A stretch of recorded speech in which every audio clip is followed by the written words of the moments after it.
Mobile data మీద కొత్తగా పన్ను విధిస్తుందంట కేంద్ర ప్రభుత్వం. మేడం గారు నిర్మలా సీతారామన్ గారు స్టేట్మెంట్ ఇచ్చారు. మొబైల్ డేటా మీద కొత్త పన్ను అంట. భారతదేశంలో మొబైల్ ఇంటర్నెట్ వినియోగం భవిష్యత్తులో మరింత ఖరీదుగా మారే అవకాశం కూడా కనిపిస్తుంది. మొబైల్ డేటా వినియోగం మీద ప్రత్యేక పన్ను విధించే అంశాన్ని కేంద్ర ప్రభుత్వం పరిశీలిస్తున్నట్టు తెలుస్తుంది. ప్రభుత్వం పరిశీలిస్తున్న ఒక ప్రతిపాదన ప్రకారం ప్రతి ఒక జీబీ మొబైల్ డేటా వినియోగం మీద ₹1 పన్ను విధించే అవకాశం కూడా ఉందంట. 1 GB డేటా యూజ్ చేసినంటే ₹1 పన్ను పే చేయాలి గవర్నమెంట్కి.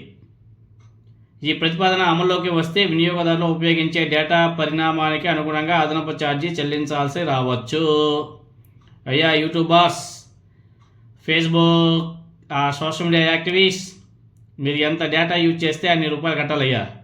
1 GB వాడితే ₹1, ₹1, 10 GB వాడితే ₹10. అట్లా నెలకి మీరు రోజుకు 10 GB వాడారంటే నెలకి 300 GB.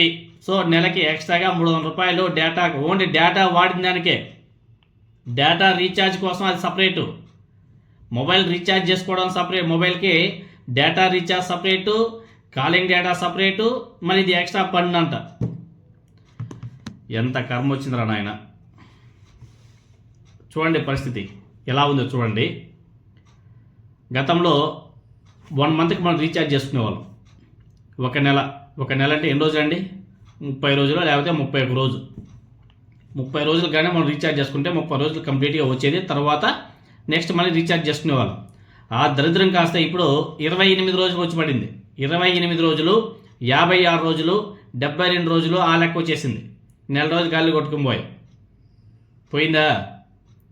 తర్వాత మామూలుగా స్మాల్ మొబైల్స్ ఉంటాయి, చిన్నవి కీప్యాడ్ మొబైల్స్, వాటికి రీఛార్జ్ చేయాలనే కానీ విత్ ఇంటర్నెట్, మొత్తం విత్ డేటా. అదే కీప్యాడ్ మొబైల్స్ యూజ్ చేసే వాళ్ళు ఏం డేటా యూజ్ చేస్తారండి? ఇంటర్నెట్. ఏం ఇంటర్నెట్ డేటా యూజ్ చేస్తారు?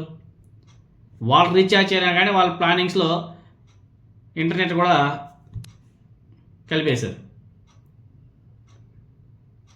అది ఒక దరిద్రం. ఇటువంటి దరిద్రాలు ఇంకెన్నో బోల్డ్ ఎన్ని. ట్యాక్స్ గురించి వస్తే రీఛార్జ్ చేసుకోవాలన్నా ట్యాక్సే, మొగుడు పిల్లం ఇద్దరు సంపాదిస్తున్న ట్యాక్సే. మొగుడు సపరేట్గా ట్యాక్స్ పే చేయాలా, పిల్లం సపరేట్గా ట్యాక్స్ పే చేయాలా. మొగుడు పిల్లలు ఉద్యోగాలు చేయాలన్నా భయపడుతున్నారు.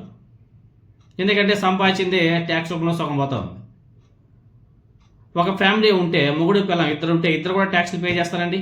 ఇదేం దరిద్రం అండి బాబు. మొగుడు సంపాదిస్తే మొగుడు సపరేట్గా ట్యాక్స్ పే చేయాలంట, పిల్లని సంపాదిస్తే పిల్లని సపరేట్గా ట్యాక్స్ పే చేయాలి. ఇన్ని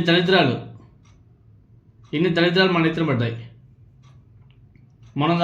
మనం పే చేసే ట్యాక్స్ డబ్బులతో ఏమో రాజకీయ నాయకులు బిందాస్గా గాల్లోనే తిరుగుతూ ఉంటారు. గాల్లోనే విచ్చలవిడిగా ఖర్చు పెడుతూ ఉంటారు. కానీ లాస్ట్కి కామన్ పీపుల్స్ గ్యాస్ బండల కోసం కీలోనే పడుకోవాలి. ఇది ఏం రాజకీయం అండి బాబు. ఇంకొక దరిద్రం ఏమంటే ఇల్లు కొంటే ట్యాక్స్, అమ్మాలన్నా ట్యాక్సే. జాగా కొనాలన్నా ట్యాక్స్, అమ్మాలన్నా ట్యాక్సే. తుమ్మినా ట్యాక్సే, దగ్గినా ట్యాక్సే, అన్నిటికీ ట్యాక్స్. పెట్రోల్ పోయించుకోవడం ట్యాక్స్, నడవాలంటే ట్యాక్స్, అన్నీ. Pen, eraser. కామన్ పీపుల్స్ ఏ విధంగా బతకాలండి బాబు. ఇంకా పెద్ద దరిద్రం ఏమంటే టోల్ ట్యాక్స్ డబ్బులు కూడా పెరగబోతాయి. టోల్ ట్యాక్స్ ఛార్జెస్ కూడా పెరగబోతాయి. బైకు, కారు కొనేటప్పుడు ఆల్రెడీ రోడ్ ట్యాక్స్ కింద డబ్బులు తీసేసుకుంటారు. మళ్ళీ టోల్ ఛార్జెస్ ఎక్స్ట్రా. సరే పోనీ అది ఎక్స్ట్రా అంటే మళ్ళీ దాని మీద మళ్ళీ ఛార్జెస్ పెంచుతారంట ఏప్రిల్ 1వ తేదీ నుంచి.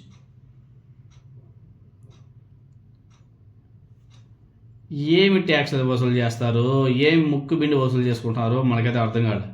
అరే భయ్, ఈ దేశంలో ప్రతిపక్షం ఏమైనా ఉందా లేదా?